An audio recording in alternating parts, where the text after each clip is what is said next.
નમસ્કાર દોસ્તો, વિડીયોને તાકાત હોય એટલો શેર કરી દેજો. તાકાત હોય એટલો શેર કરજો. વિસાવદરની દરેક જનતા જે મોબાઈલ વાપરે છે ને મોબાઈલ સુધી આ વિડીયો પહોંચી જવો પડે.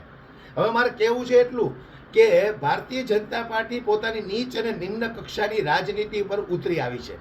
વિસાવદર, ભેસાણ, જુનાગઢ તાલુકાની અંદર એ લોકો હવે કેવું કરશે, ખાસ ધ્યાનથી સાંભળજો.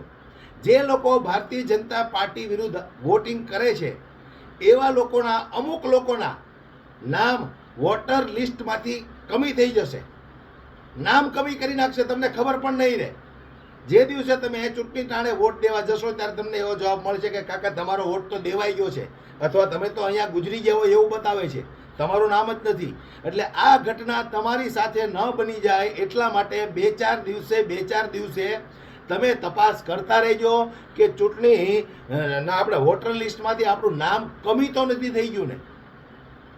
આ અમુક નામ કમી કરવાની ફિરાકમાં છે, કારણ કે ચૂંટણી જીતવા માટે આ ગમે એ હદ સુધી જઈ શકે એવી રાક્ષસી પ્રવૃત્તિના આ લોકો છે.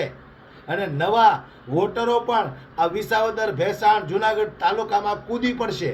એમના વોટ ત્યાં બેઠા બેઠા દેવાઈ જશે. આવી ઘટના પણ બનશે. પણ આપણે એટલું ધ્યાન રાખવાનું છે કે ચૂંટણીના વોટર લિસ્ટમાંથી આપણું નામ કમી નથી થઈ ગયું ને.